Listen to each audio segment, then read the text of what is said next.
Welcome to the Breakaway USA show. We have a great show for you today. We have a very special guest, Teryn Gregson. You have to hear her story because it's really incredible. She has a book coming out, which is called The Only Light That Matters Is God's, Using the Bible to Transform Your Life on Social Media. She's a co-founder of Driving Disciples, which is a ministry that is golf inspired by the gospel. And she is the director and producer of the documentary Shot Dead, which is about, and we can say this now because we're not on Instagram anymore, which is about the COVID shots that literally killed tons of children. She did 10 years in sports journalism for CBS Sports, Fox Sports Midwest, St. Louis Cardinals, and the PGA Tour. And she was fired for religious discrimination because she did not want to get the COVID vaccine. So I can't wait until she tells you about this because it's a really incredible story. Thank you for coming on, Teryn, and being with us today. Thank you guys so much for having me. And sorry if I said too much on Instagram. I hate being censored, so I usually am just like, whatever, big tech. I'm still going to say it. We're all shadow banned and you know all the stuff. They Me actually too. let me off for a day, 2 days. I was shadow banned for like 4 months, and then last week I got the notification that, hey, you're off, you're good. 2 days later, I got put back on. Hey, that means you're doing the right thing. Yeah. You're out there, searching for the truth, and so big tech doesn't like that. No. Do you want to give the audience just a little bit of recap of what we talked about on the live, because it was fascinating? Yeah, thank you. It was a journey that I never would have thought God would have put me and my whole family on, really. I mean, everything that happened, nothing happens in a vacuum, right? It affects everyone around you. And my stance definitely did affect everyone around me. So I was in sports journalism for more than a decade. I've been working for the PGA Tour for about 6 years. I was a show host for the PGA Tour. I worked for the Golf League itself. And I also did a few things for their live broadcasts of the live golf too. But my main role was that I had a daily and a weekly show for the PGA Tour that I was the host and producer of. And, I was doing really well in my career. And when COVID came around, the lockdowns happened, they sent all of us home. And so I set up a home studio and was doing my show out of the home studio. No one could tell I worked on a green screen at the PGA Tour studios. And then I had a green screen, back in my home studio. And so it used the same microphones, everything, like most everything was the same, all of that. And, so then fast forward, to 2021, I actually had 2 babies during COVID. I had a baby in 2020, right after all of the COVID stuff, mania and paranoia happened. And that kind of set me on my journey with our first child down the path of really doing my own research, both biblically and medically into vaccines. And then, when 2021 came around and I was pregnant with our second child, it was very apparent to me what God wanted me to do. And God wanted me to protect our second child, and not get this shot. So then, after working from home for more than 19 months, the PGA Tour said it's time for everybody to return back to the office. And then they started being in lockstep with everybody else in corporate America. And they started prying into our personal information. Have you gotten the shot? You need to submit a formal record to our HR department and all these things. And I'm saying, hey, I just don't feel comfortable with submitting this personal medical information. You've never asked for anything like this from me prior. It doesn't affect my job performance, all of these things. Well, then they started, really pressuring us and really putting, that messaging that everybody needs to go get the shot. And so when they said we have to return back to the office, they said those of us, very, very small portion of us that chose not to get vaccinated, needed to go through an exemption process. So I chose a religious exemption process, even though I was pregnant, because it really was against my personal beliefs religiously, biblically, diving into scripture. And then after all of that, they said, okay, if you're not going to get vaccinated, you have to mask and test. Well, our headquarters where I was working, where our studios are in Florida. We've never had any mask mandates. Nowhere ever did you have to wear a mask to be out in public. And we had already had several high profile cases, John Rahm being one of them. He was pulled out of the Memorial Tournament after getting vaccinated, tested positive for COVID. They said you have to withdraw from the tournament. We had several cases of players publicly who were vaccinated testing positive. None of these rules made sense. They were all very discriminatory. They were all marking those of us that did not receive the vaccine. And I dove into scripture and I said, every time someone's covering their face, in scripture. It's out of shame. And I am not ashamed to be unvaccinated. Jesus does not discriminate against people. And I am happy to return to work, not being discriminated against. And they said no, but they allowed my immediate team to continue working from home a month after they fired me. And I was just saying, hey, I was willing to go into the office, but they were basically treating me like a leper. And I said, okay, I'm going to have my second baby here very soon. Can I not work from home like I have been for 19 months until baby's born? We'll reassess the situation.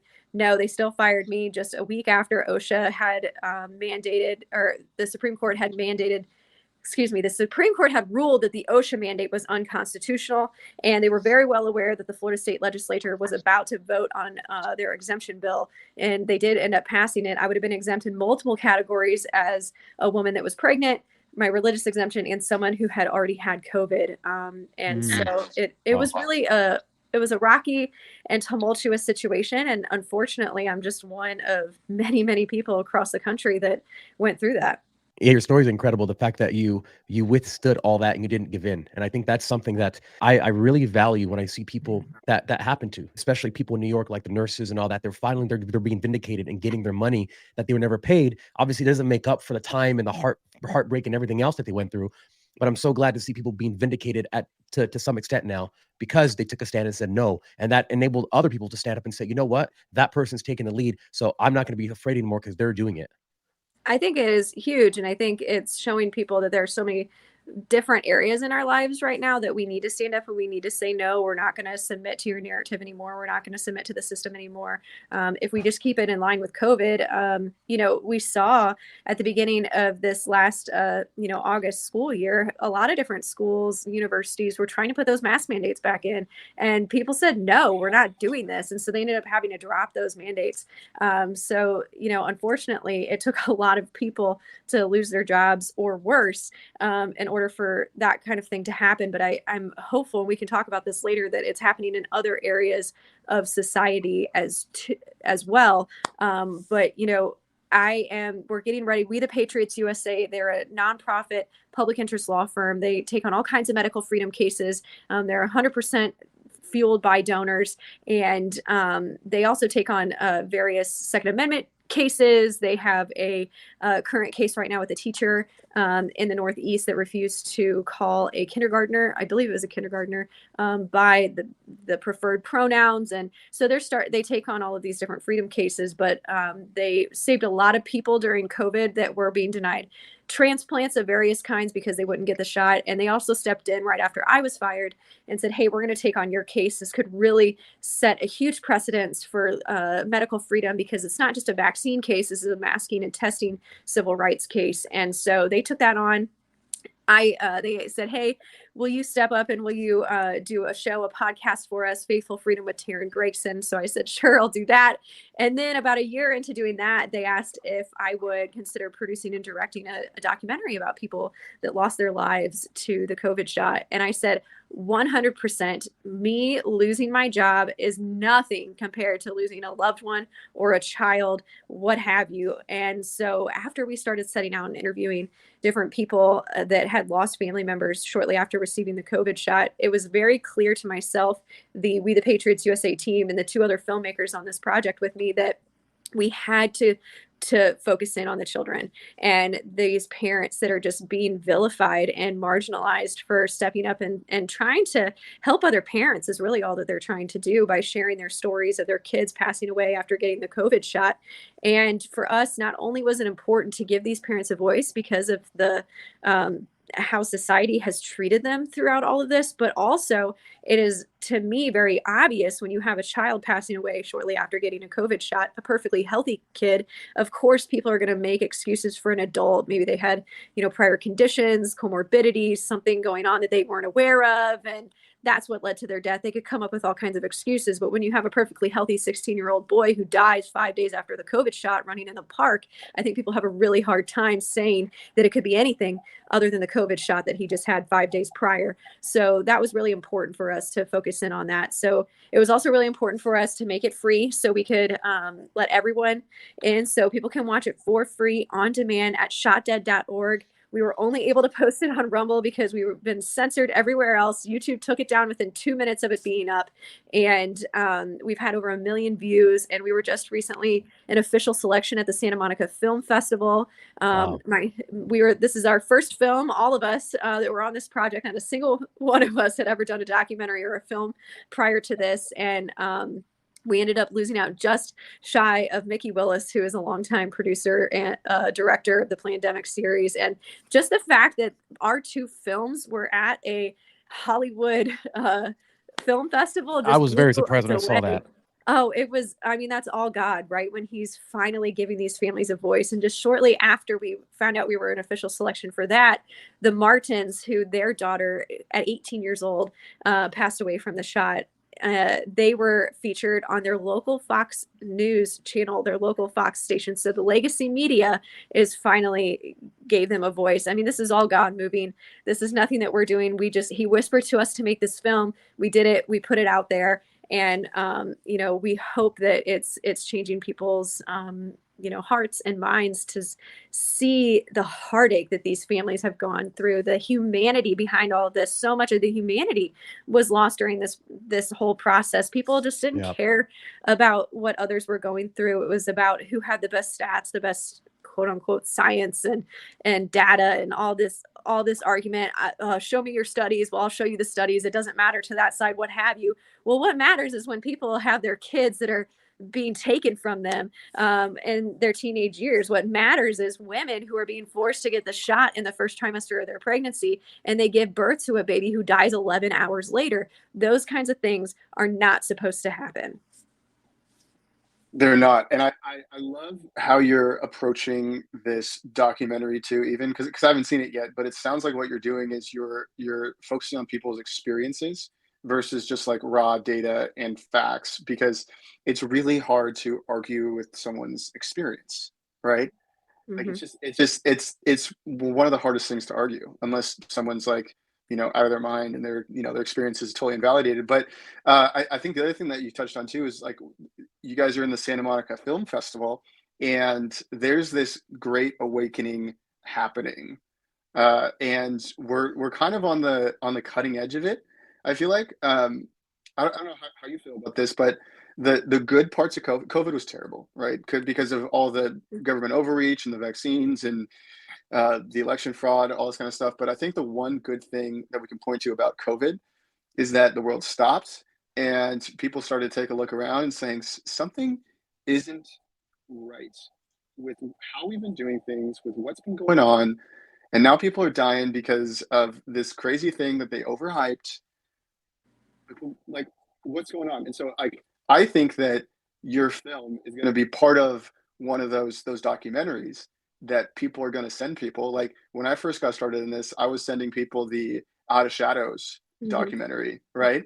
And so now I'm going to be sending people the Shot Dead documentary to wake people up. I think I think what you're doing is awesome.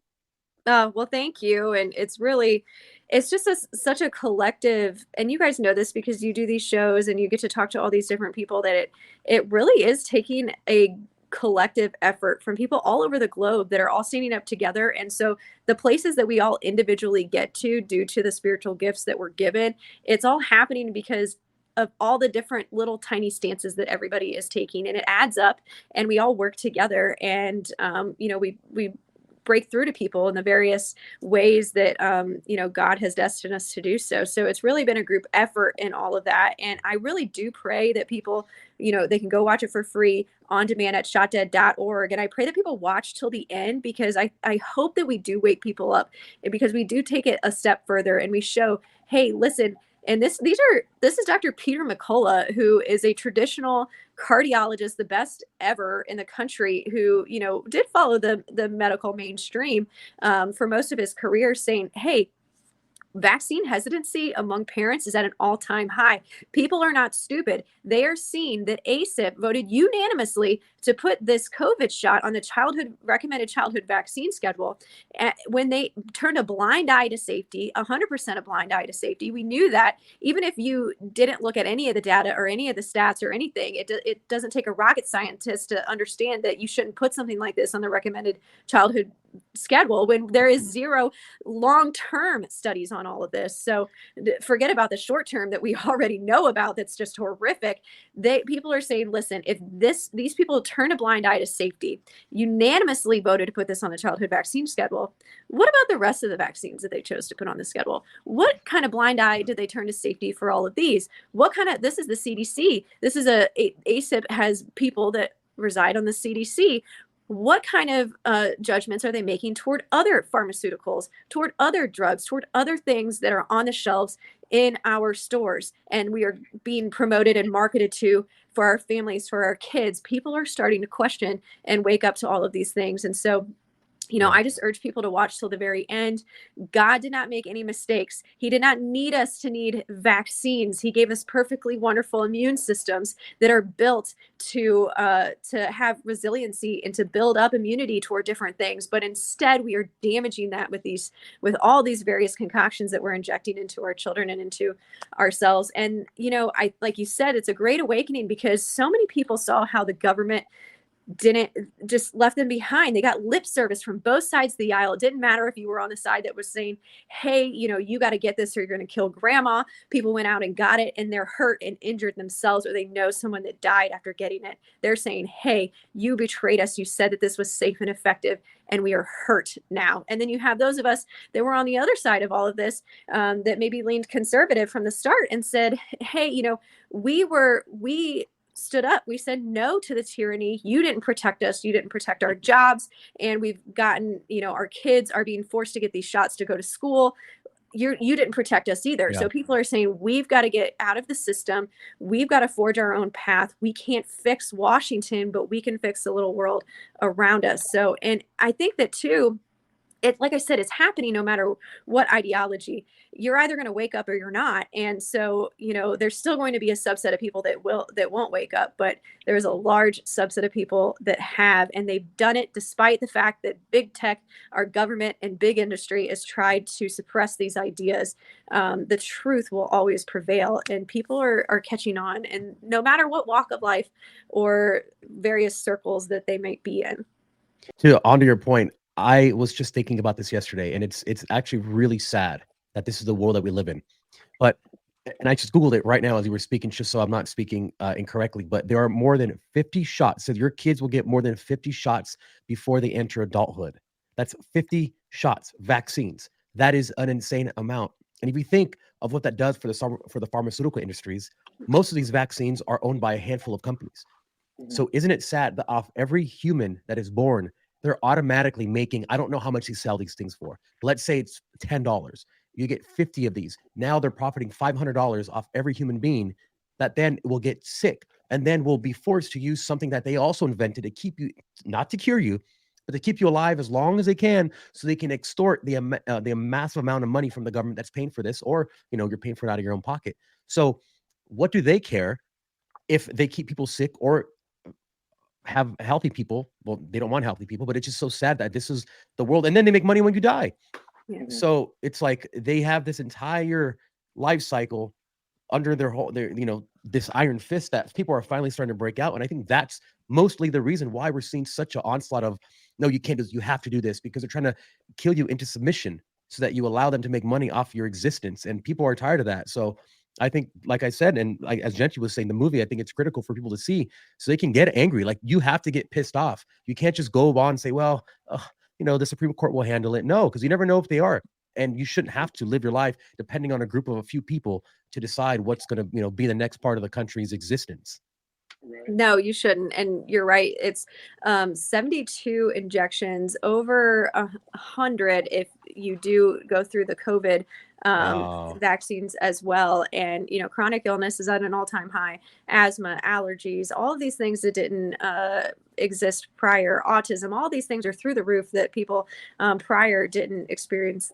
Even people that did get 3-4 vaccines as kids, this is just an astronomical amount of toxins that are being put. These shots some of them have formaldehyde. Most all of them have aluminum in them. None of those are safe. And they're certainly not safe for tiny little little babies to be getting either. And, that's another thing that was important for me to highlight in this film. I was pregnant with our second, I call them my COVID babies. I had a baby in 2020 and then a baby in 2022, all during the pandemic era.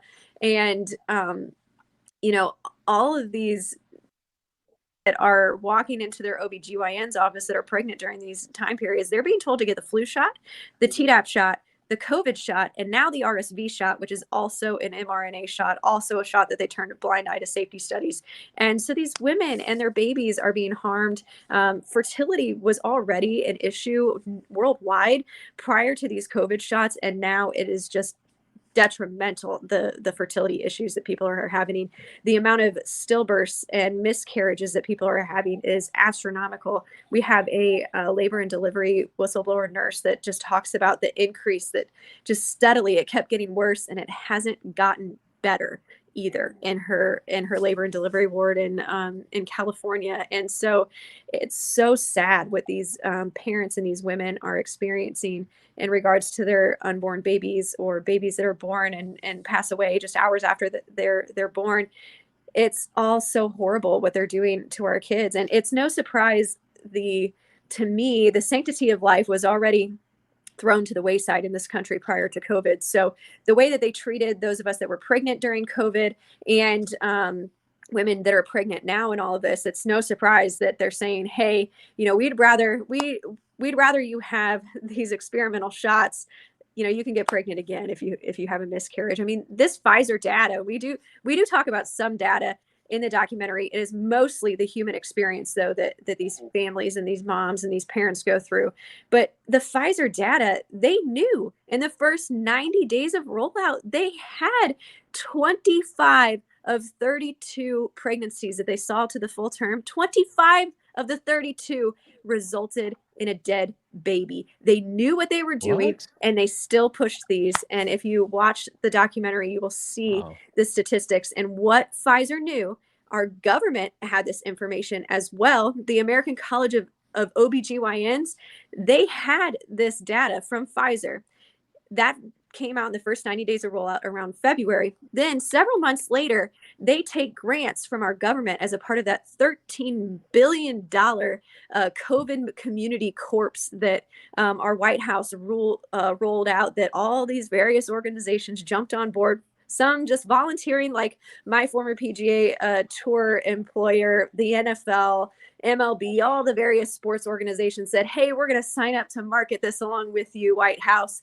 And also places, these medical organizations like the American College of OBGYN, who took millions of dollars from our government to push these shots and take grants from them. And they had specific stipulations that they had to follow the verbiage handed down by our government to their patients in order to keep their grant money, after knowing that unborn babies were dying from this shot. They did it. And, it's still going on today. It's really, really disheartening. But like I said, people are waking up to it. They're questioning the entire medical industrial complex. They're saying, hey, there's got to be a different way to treat the various illnesses that we have.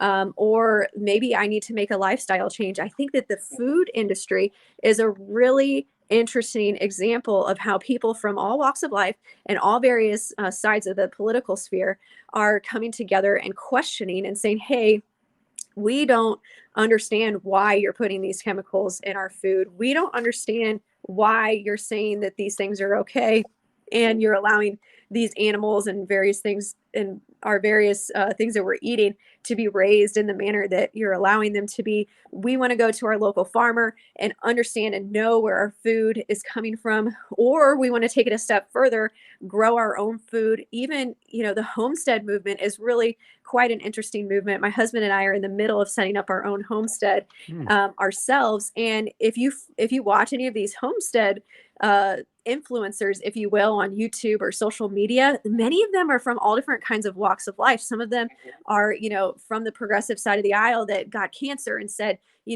I want to make a lifestyle change instead of going through all of this. There's a root that's going on in this issue. Let's not just put a Band-Aid on it. And they uproot their whole family from California and they move across country to, raise their own food. And those people are coming at it from all different sides of the aisle. And that is just one of many ways people are breaking from the system. We're seeing homeschool groups pop up from all various ideologies. You'd be surprised you think that most homeschoolers out there are, conservative Christian families. And that is, one that is very drawn to homeschooling. Our family involved in that as well. But you'd be surprised some of the groups on the complete other opposite end of the spectrum ideology wise are saying, hey, we don't want our kids in government schools either. We're going to teach them something that our family doesn't subscribe to. But again, people are breaking from the system. They're saying,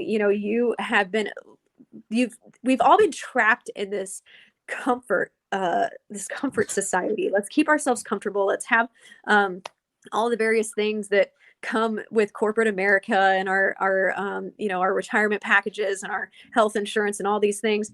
Those are great. I'm not saying that you shouldn't want to have, financial security or health security or anything like that. But people have just been drawn to this allure that they have to be a part of the system. And COVID, again, another way that people realized, okay, there are more creative ways that we can work. There are ways that we can get out of the system. There are ways that we can still function as a family, pay our bills, maybe adjust our spending and the ways that we're spending them and where we're spending our dollars.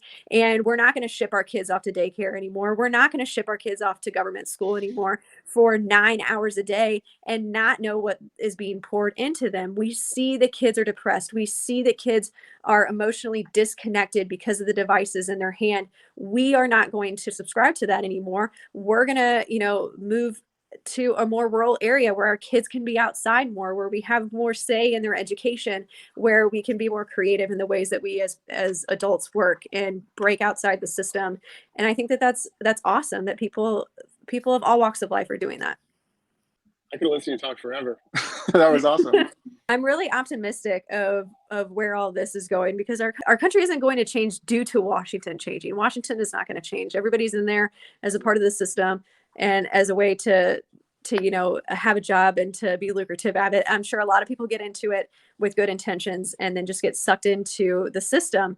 And how we are going to make a difference is by getting back to those foundational principles of this country, of people individually in their communities, in their small little circles, making a difference, having those connective experiences and relationships with one another, not relying on the government, not relying on being entertained and distracted and comforted, and people really just being traditional Americans in that sense, but doing so with a modern twist and with the modern tools that we have at our disposal. And, the technologies that we have can be helpful. You can use your KitchenAid mixer. You don't have to get out there and churn butter on the front porch anymore.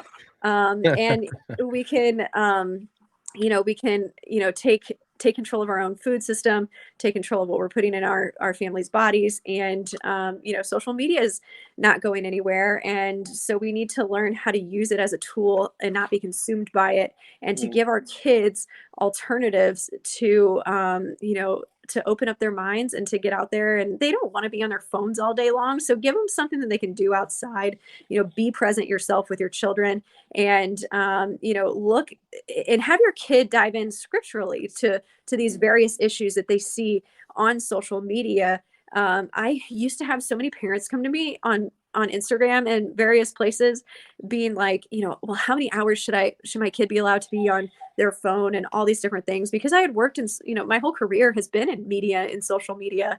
And first of all, I'm like, listen, I have a 3-year-old, so I'm not really sure what to tell you about your teenager, first off. And second off, I don't think a teenager cares about your rules and your formula. I think the way that you're going to get through to your teenager, the way that you're going to get through to yourself and your own heart, we all have our own, addictions to social media and our devices. The only way we're going to mentally get around those hurdles ourselves and for our kids is to look at these things from a biblical worldview, to look into Scripture and see and glean the wisdom that Scripture gives us to all of these issues. And so that's why I wrote my new book, The Only Light That Matters Is God's, using the Bible to transform your life on social media. You can pre-order it right now on Amazon or TerynGregson.com/book. That's coming out this summer. And I just felt like these formulas that people are trying to look for, they're not working. Just like all these other things in society weren't working. Going back to our biblical foundations, which is what people did in COVID. They said, hey, we're looking at Scripture. We're saying we're going to stand up. We're going to stand true in our faith. That's how people made a difference. That is how we're going to make a difference moving forward, by getting back and looking at our Bibles, getting back to that foundation of faith that we had as a country. And so that's why I thought it was important to come at social media from a biblical worldview. It's important to come at anything with a biblical worldview, in my opinion. And so, again, it's all a part of the ways that people can faithfully pursue freedom on their own, in their own communities. And that's how we're going to make a difference. Yeah, you brought up a very good point about the social media aspect. I'm a big fan of Jonathan Haidt. He's a psychologist, and he talks a lot about how the fact that parents want to keep their kids so safe that they don't allow them to live. They can't be outside. They have to be inside where it's safe. And the only thing to do inside is be on your phone. Meanwhile, you're taking away the ability for them to experience this beautiful world that God created for them, with sights and smells and experiences and feelings and tastes and everything else. So you're putting these kids who are naturally inquisitive and who want to experience the world, and you're basically putting them in a prison and say, you can only look at the world from this phone because it's safe. So stay safe. I mean, it's just incredible. And then people think, well, why does my kid, do these things, or why is he acting out, or why does he have frustration or anxiety? It's like, let the kid outside and go throw rocks at something. I mean, let him be a kid. I used to do the dumbest stuff when I was small. I'd go just do random stuff but I was feeling dirt, and I was, using rocks and sticks and making things. Yeah. And I feel like no one has that creativity anymore. No, we have to be bored. That's where all of our creativity and our imagination comes from, right? Kids are constantly stimulated. They feel like they have to be stimulated all the time. And like you said, they're put in these glass boxes for two reasons, really. For one, because parents are terrified and they've been told by society that, their kids, anything can hurt their kids, which is true. That's part of being a kid. You get hurt, you learn and you grow. But also parents, they want to have that ease of parenting. And, I sometimes I have to turn on the TV to get dinner ready as well. Like, I'm not saying that, I'm not trying to vilify parents out there or anything, but it's really, for the most part, when you're doing that on a long-term basis for long periods of time, it's hurting our children. And it's the way that the school system is set up is the same way, where kids have to sit there and be still and be quiet all day long. And we know for a fact that kids, and as a whole, that's not good for them, but it's failing our boys. All of our boys are on all of these medications, all these behavioral medications. That's not natural for a boy to sit still like that all day long. They learn and they grow by, doing and being and getting hurt and roughhousing and getting out there. And, I think that it has shown in the generations that have been leading that we have these beta males, for lack of a better term, because we haven't been able to have these strong men that have grown up, being given that ability and that freedom to grow up and be boys and to roughhouse and to have all those things that do in some shape or form successful and men that are in leadership down the road. And so I agree. I think that's another reason why people are drawn to the homeschool scenario. It's not just because of the indoctrination that's taking place. That's one of the aspects, but people are saying, hey, just the whole setup of our school system is failing our kids.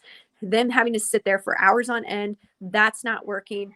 The whole structure, the schedule, all of that isn't working. And they keep lowering the standards in our school. Our kids are not being pushed or challenged academically, intellectually. And our kids are graduating from high school and college without really having any true knowledge base of anything or an expert in anything. When you see homeschool kids, on the other hand, they're only really sitting down, still learning for small amounts of the day. The rest of their day is spent exploring the world around them, going various places, or when they get older, honing the various skills that they're good at, and therefore building up that self-confidence that they can go out into the world and be successful at those skills that God gave them. And so I think that that's another reason why people are breaking out of the system, doing the homeschool thing, is because just the whole makeup and setup of school in general isn't working for people. And I think also, I mean, think about it too. I mean, you guys are young men.